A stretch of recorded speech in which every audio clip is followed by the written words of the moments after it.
Hello, Rainier Avenue Radio fans. My name is Paul Pearson, and this is Music and Life.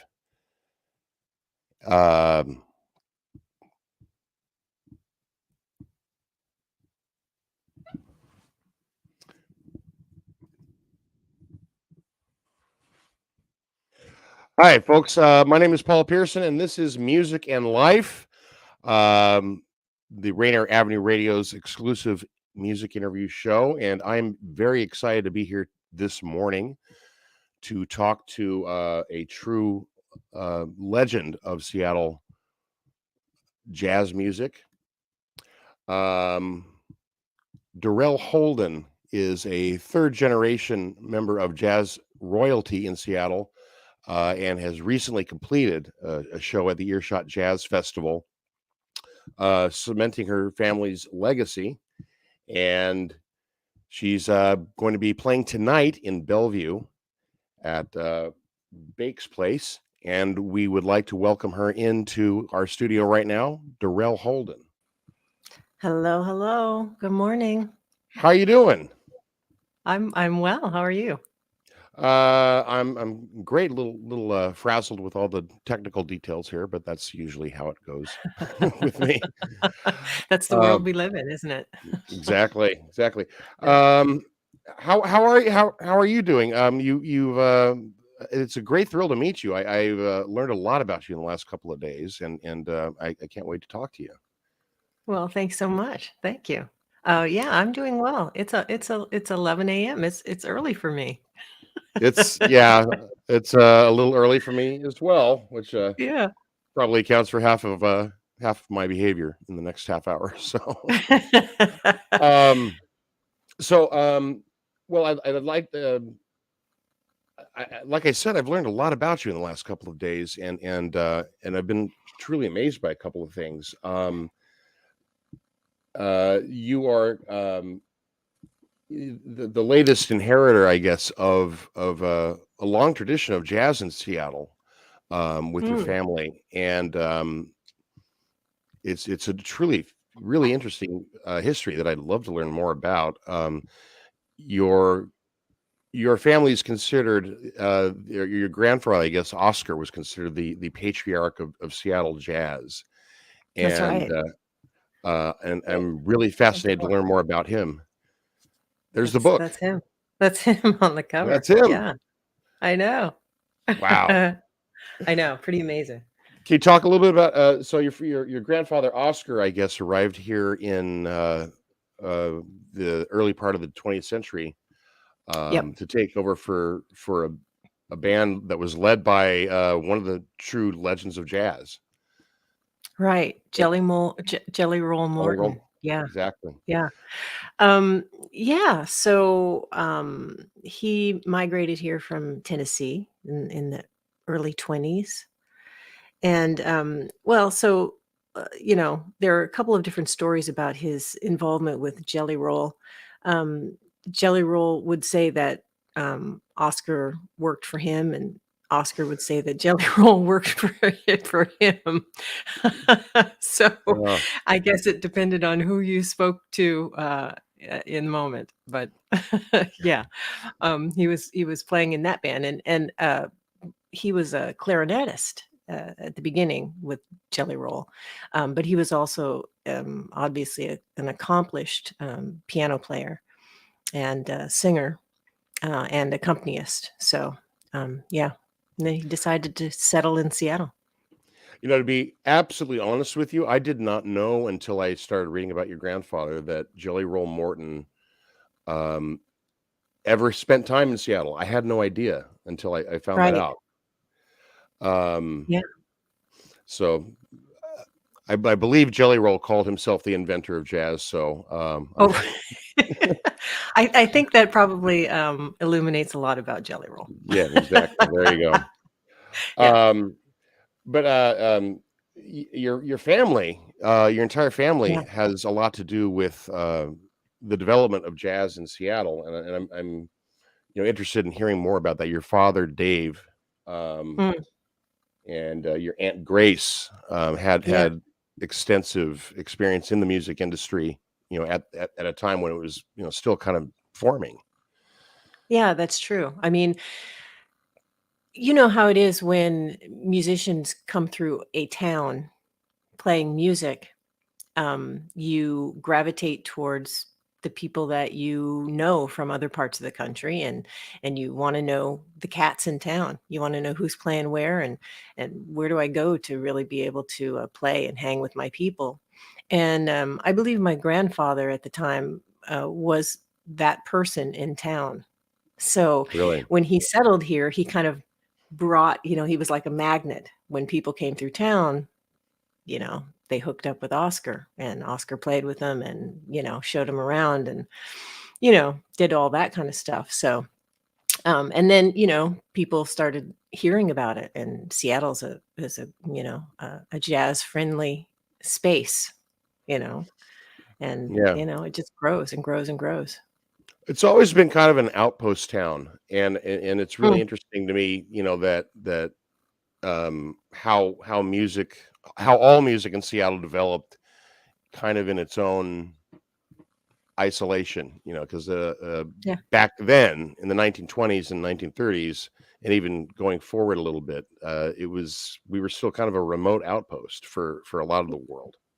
Yeah, it's very true. That's very true. So having a magnet like Oscar Yeah, Holden, yeah, was really helpful. And I always say too, he was quite an accomplished musician in probably every musical genre. The music of the day, the popular music of the day, was jazz, and he played popular music, and everyone in my family plays popular music, and sometimes that is jazz, sometimes it's more leaning towards R&B and blues, right. and those kinds of things, so yeah. And I want to talk quickly about your Aunt Grace. I don't know how many family stories you have, but your Aunt Grace, her resume is really impressive. A pianist Yeah. for Quincy Jones and Yeah, a backup singer for Ray Charles. Was she a Raylette? she was a Raylette. Yeah, she was Wow. like one of the very, very first of the Raylettes. Yeah, Wow. yeah, and I believe she was the first female piano player for Quincy Jones's orchestra, swing orchestra. So yeah, I know. Yes. That's what were Thanksgivings like at your house? Because that sounds It's well, it's interesting because what people don't realize about me is that I sort of came into the family later on in terms of I was kind of raised on my own, away from the other Holden kids, really. because we had a different mom. Oh, okay. So yeah, so I wasn't really around, my grandfather. He died when I was really little, Right. and around Grace. I did spend time with Ron Holden Sr., Jimmy Mhm. Holden. We're going to go on and on about the family there, talking about people that have been in the music scene in Seattle forever. So I was, when I was a kid, we moved to Los Angeles, so I was kind of away from Seattle for a while. And the interesting thing is, um, I'm kind of like one of the first of the generation that took up music on my own, kind of as my profession and my Yeah. calling. And I was kind of away from all of that. So over here in this little capsule, I was doing what the family was doing, but I didn't realize it at the time. How did you develop that interest, apart from that? I mean, what was, yeah, what drove you to go after music as a career apart from the family legacy, I In my genes, you know, right? You know the what I mean? DNA. Like, Yeah, DNA. I can't explain it any other way. That's just always been what I was going to do, and that was it. And when I was very little, my father was around and I heard him practicing and playing, and playing that Hammond B3 organ, hauling around that Leslie, you Mm, know, and it that, just kind of absorbed all of that, and that was my calling. those those are heavy instruments to haul around, especially the Yeah, Hammond. yeah, You're listening to Music and Life on Rainier Avenue Radio. We're speaking with Darelle Holden, who will be playing tonight at Bake's Place in Bellevue. I did want to talk to you a little bit about your Earshot Festival appearance, which happened a couple of days ago. So this was yeah, about the Holden legacy with Darelle Holden. yeah, Um, how did for people that unfortunately didn't get to see it, what was that? How did that unfold? What was the yeah. how did that performance go? It was fantastic. It was really a lot of fun. Really a great opportunity that Earshot gave us to kind of celebrate the family Holden. My brother Dave Holden Jr. And his band played as well. My brother Eric Holden played as well, and we have lots of other Holdens scattered around that we were trying to, you know, they live out of town and yada yada yada, so it wasn't Right. able to happen, but it was just wonderful, really wonderful to play at Langston Hughes Performance Center, right in the hub of where the family home used to be in the Central District, Seattle. Lots of history there, you know. Yeah. Lots of family came out. It was just a great celebration. Really, really, so thankful to Earshot Jazz for making that possible for us. Um, well, let's talk about your career then. You grew up in Seattle. I did, yeah. Where can I ask where you went to high school? Yeah, I was an East Sider. I went to Redmond High School. Oh, there you go. Okay. Way Uh, before Redmond was the Redmond we know now. Redmond, right? Exactly. The Yeah. metropolis that Redmond is. You Um, you know that.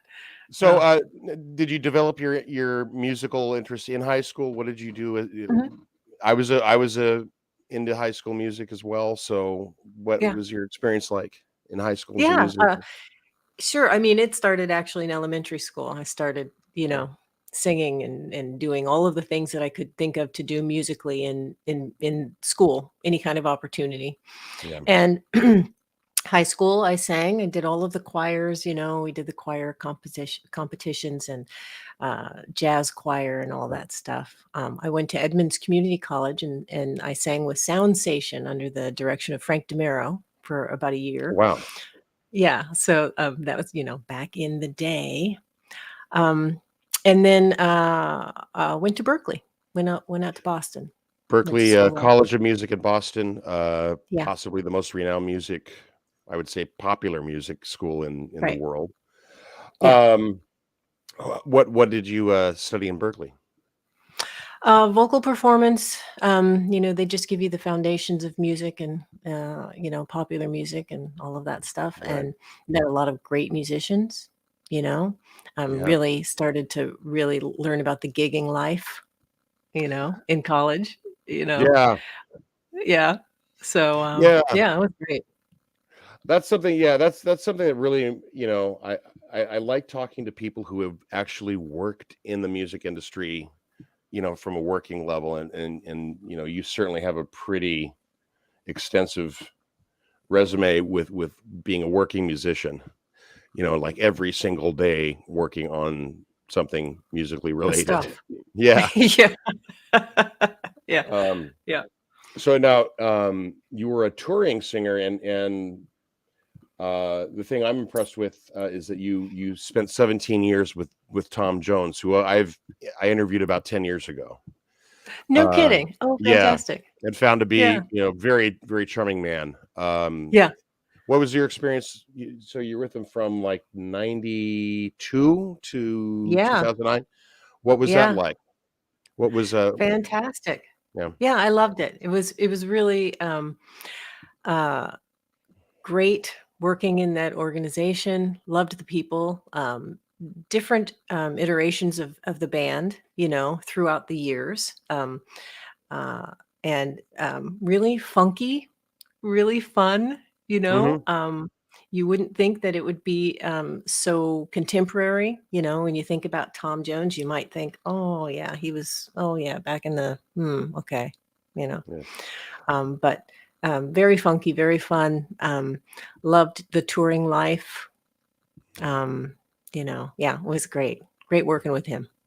Tom's I don't know if you've heard his last couple of albums, but he's really more adventurous than people gave him credit for. He's Yeah. not just a novelty act or a 60s throwback act. He's No. pretty experimental. Yeah, he's still doing the thing. Yeah, he doesn't consider himself to be just something of the product of the 60s and the 70s. He is beyond that. Yeah, you joined him sort of like after he went contemporary with, the whole Art of Noise song and, Absolutely. yeah. Yeah, not that we didn't play the hits, of course. Yeah, you got to play the hits. You got to do it's not unusual bit. So Yeah. Yeah. Once again, we're talking to Darelle Holden on Music and Life here at Rainier Avenue Radio.world. Well, let's talk about your music because you released a couple of EPs last year, I believe, like within a couple of weeks of each other. And yeah, well, yeah, well, what happened was, we finished up the EP, and then, of course, COVID happened. Yeah. So, right. Yeah, so that kind of changed the trajectory of all of the releasing. So we ended up doing releasing singles, off of the EP, Right. and then re kind of put everything together and had another release the following year. So, that COVID thing just kind of shut everything down. Yeah, that was pretty inconvenient. Yeah. Well, the two I listened to them both last night, and they seem to be a little bit different. I don't know if this was intentional, but very. Yeah. Yeah. One is fairly rhythmic and funky. There's one that I think has "Send Me an Angel" on it. Right. And your music does straddle. This is the thing really interested me about it. It straddles a bunch, a couple of different genres. It's not just jazz, but it seems to fold over into the R&B and the pop side of things. Yeah. And it was to me, my music is really about a mixture of all of it.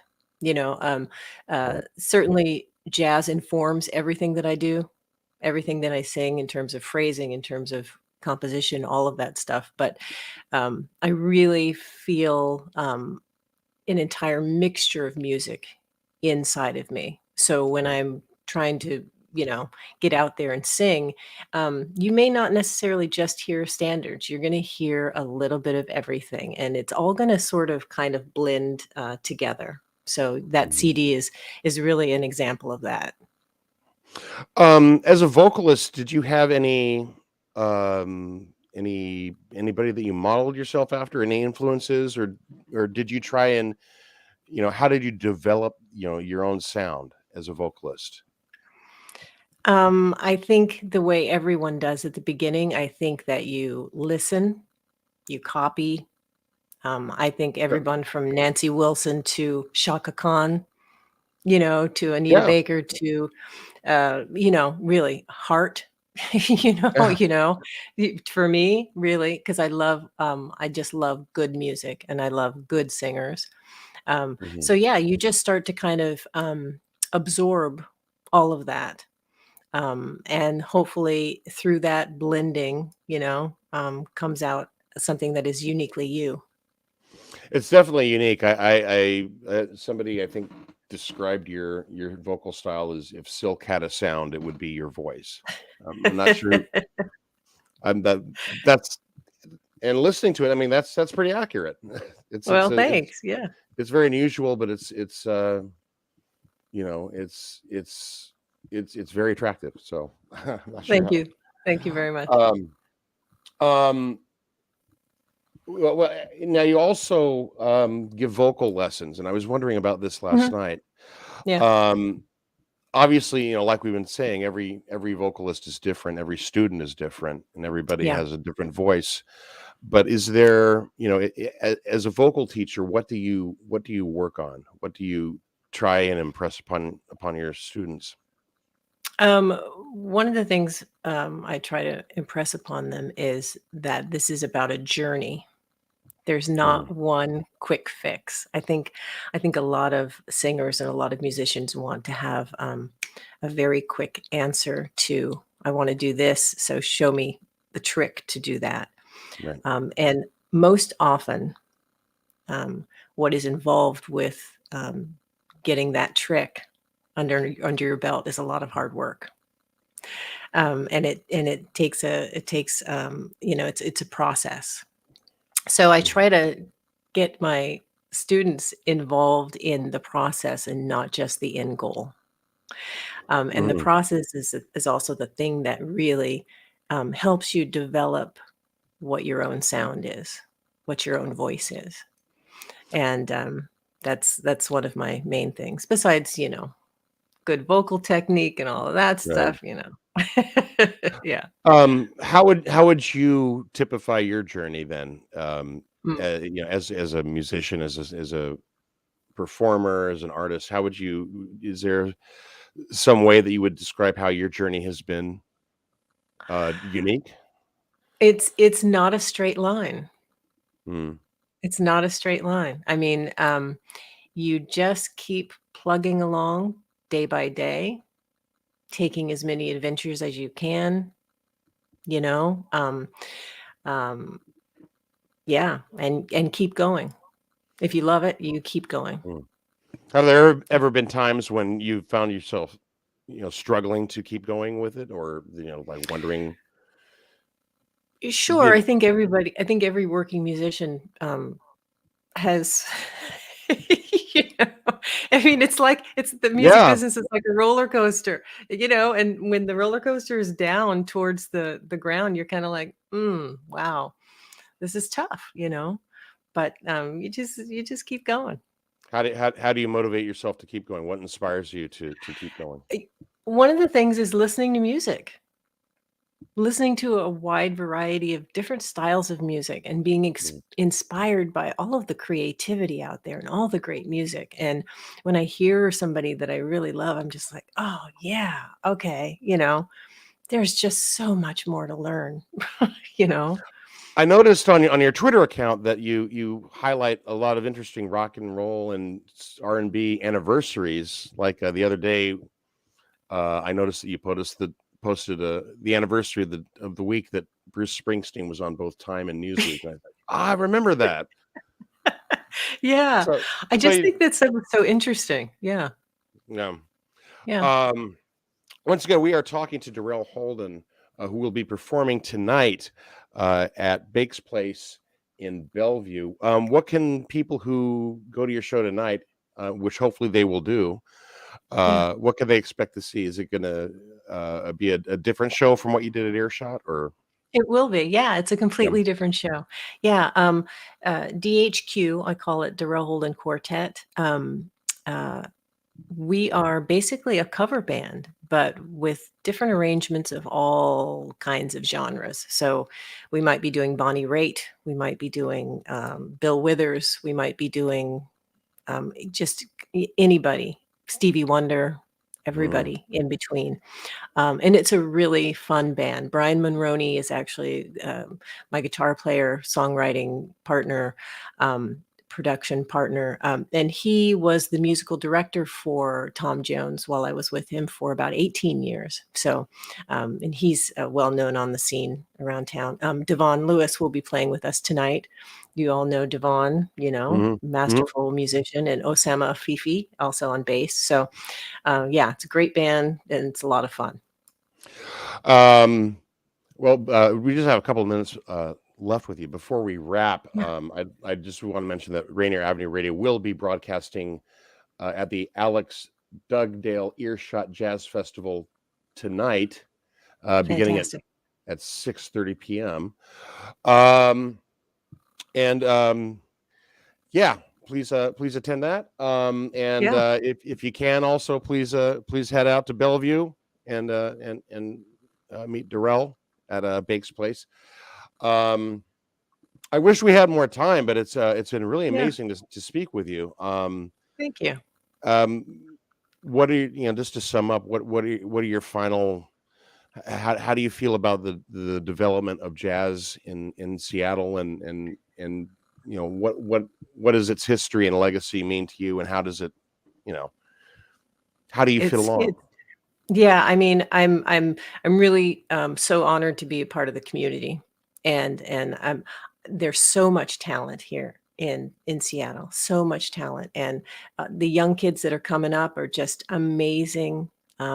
It's a fruitful environment. I'm just really glad to be up here and to be making music with these people.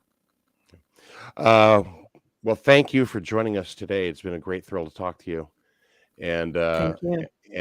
we'll be keeping our eye on you for the future as well. So, Darelle Absolutely. Holden, thank you so much for talking to us. Thank you. Thanks for having me. And for Rainier Avenue Radio, this has been Music and Life. Fitness Corner is next, and thank you for listening.